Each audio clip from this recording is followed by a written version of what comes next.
용후는 복수해야겠다는 생각과 저주받았다는 두려움의 양가 감정을 가지고 있습니다. 양가 감정은 두 가지 상호 대립되거나 모순되는 감정이 공존하는 상태를 뜻합니다. 용후는 아빠가 세상을 떠난 이후 삶의 지지대, 내면의 버팀목을 잃게 됩니다. 견딜 수 없는 상황을 견디기 위해 내면은 분리되는데, 분리된 선과 악이 통합될 수 있게 만든 대상은 용후에게 또 다른 아버지의 역할을 하는 안신부라는 점에 주목할 필요가 있습니다. 영화 사자 두 번째. 공연 읽어주는 기자 천상욱입니다. 난 왜 저항하지 못했나? 상처받지 마라. 취향일 뿐이다. 심리학책 2권의 저자이고 전자신문 계열사 전자신문 엔터테인먼트 문화예술 담당 기자입니다. 공연 읽어주는 기자 영화 리뷰 61번째 시간은 김주환 감독의 사자 두 번째 리뷰 선과 악이 분리된 박서준의 내면은 통합이 가능할까입니다. 박서준 배우가 용후 역, 이승준 배우가 용후 아빠 역, 안성기 배우가 안신부 역입니다. 리뷰 포인트 1. 복수해야겠다는 생각, 저주받았다는 두려움, 통합되지 못하고 분리된 영혼이 가졌던 내면의 악. 영화 사자는 착하고 힘없는 사람에게 닥치는 시련을 담고 있는 작품입니다. 감독은 소외된 사람, 억울한 사람에게 관심을 가집니다. 답답함과 막막함은 기도의 힘으로 해소될 수 있기도 하고 믿었던 만큼 더 큰 실망을 하기 때문에 답답함과 막막함은 분노로 격발될 수도 있다는 것을 보여줍니다. 기도가 아빠를 살려주지 못했다는 사실을 감당할 수 없는 용우는 믿을 수 없는 세상, 믿을 수 없게 된 세상에서 살아야 합니다. 왜 아빠가 죽었는지 납득하지 못하고 자란 용우에게는 내면의 분노를 표출할 대상이 필요한데 그 대상은 종교였을 수 있습니다.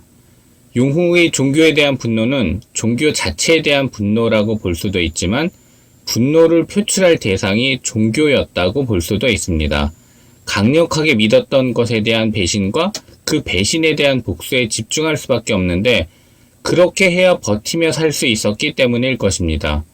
상대를 이기는 게 아니라 응징해야 한다는 신념 또한 마찬가지입니다. 사자에서 용후에게는 믿었던 만큼 마음의 상처가 컸을 것입니다. 아직까지 용서가 되지 않는 이유일 수도 있습니다. 20년 동안 그 이전의 시간까지 합하면 20년이 넘게 얼마나 힘들었을까요? 복수해야 되겠다는 생각과 저주받았다는 두려움을 하루에도 몇십 번씩 오가며 매일 지옥 속에서 살았을 용우를 생각하면 마음이 아픕니다. 용우가 악몽을 계속 꾸는 것 또한 내면이 분리되고 분열돼 통합되지 못하기 때문에 겪는 고통이라고 볼 수 있습니다. 리뷰 포인트 2. 종교적인 매개체, 인간 내면에 분리되고 분열된 부분을 상징한다고 볼 수 있을까? 영화 사자에서 십자가는 종교적인 매개체이지만 인간 내면의 심리라는 측면에서 바라볼 수도 있습니다. 안신부의 구마가방, 묵주 반지, 은재 숫케이스와 성수병, 지신의 까마귀 반지와 뱀 송곳니는 분명히 종교적인 매개체이지만 심리학적인 측면에서 이해와 해석 또한 가능합니다.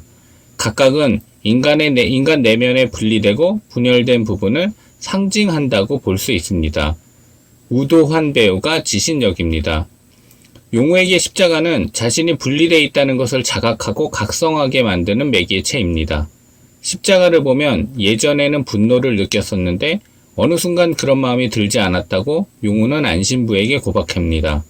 내면이 분리되어 있을 때 분노를 느꼈다면 그런 마음이 들지 않게 된 이유는 통합의 과정이 시작됐기 때문이라고 볼 수 있습니다. 내 안에 분리되어 있던 선과 악이 통합되는 과정은 중요합니다.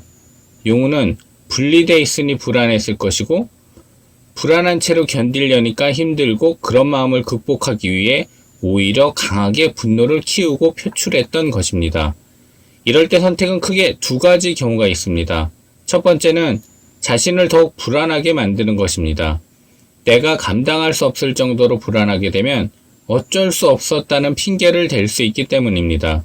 이런 선택을 무의식이 하는 이유는 무엇일까요? 이런 선택조차 정말 견디기 힘든 상황에서 나 스스로 납득하기 위한 피나는 노력이었을 수도 있다는 점을 간과해서는 안 됩니다. 만약 이런 선택을 의식적으로 혹은 무의식적으로 했더라도 비난하고 훈계하기보다는 얼마나 힘들었을지, 얼마나 무서웠을지 이해하고 포용할 필요가 있습니다. 혼내지 말고 감싸주세요 라고 말한 안신부의 말은 용후를 향한 말이었을 수도 있습니다. 용후는 두 번째 방법을 선택했는데 저항입니다. 긍정적으로 저항하는 방법으로 선택한 것이 파이터의 길이었다고 볼 수 있는데 정작 용후에게 필요한 것은 챔피언 벨트보다는 따뜻한 온기라는 점에 주목할 필요가 있습니다. 용후는 아버지를 한 번만 안아볼 수 있다면 소원이 없을 것 같다고 말합니다. 삶의 지지대, 내면의 버팀목이 없을 때 내 안의 분노와 억울함을 견뎠을 용후를 생각하면 가슴이 짠해집니다. 용후에게 아빠의 역할은 믿음과 해명, 설명이었다고 볼 수 있습니다. 믿음을 알려줬고 이해할 수 있는 상황을 최대한 용후에게 해명하고 설명해 주려고 했습니다. 믿음이 운의 영역이라면 해명은 좌뇌의 영역이라고 볼 수 있는데 이런 맥락에서 보면 아빠의 역할의 통합이 중요한 키워드였다는 것을 추론할 수 있습니다. 안신부가 용후에게 하는 말을 잘 들어보면 그 말 속에도 믿음과 해명이 있습니다. 용후가 안신부에게 아버지를 느꼈을 이유 중에 하나일 수도 있습니다. 용후의 아빠와 안신부가 용후에게 세상을 제시하는 방법은 같았던 것입니다. 구마를 도와준 용후에게 안신부는 고마워 라고 말합니다. 고마워 라는 말은 용후가 아빠에게 듣고 싶었을 이야기라는 점을 고려하면 안신부가 아버지처럼 느껴지는 것은 당연할 수도 있습니다. 영화 사자에서 안신부는 긴장 이완, 완급 조절, 웃음을 주는 역할입니다. 가장 진지할 것 같은 사람이 가장 유일하게 웃음을 선사합니다. 안신부 또한 진지하기만 했으면 관객은 감동을 받으면서도 피로했을 수 있습니다. 지루해질만 하면 웃음을 주는 별도의 캐릭터를 만들지 않고 안신부에게 그런 역할을 맡겼다는 것은 감독의 똑똑한 선택으로 여겨집니다. 공연 읽어주는 기자는 전자신문 엔터테인먼트 기사 사이트와 네이버 포스트, 전자신문 엔터테인먼트 채널을 통해 글로 보실 수도 있습니다. 지금까지 사연 읽어주는 라디오 고정 게스트 되고 싶은 천상욱이었습니다. 여러분이 행복하고 자유롭게 사시기를 원합니다. 고맙습니다.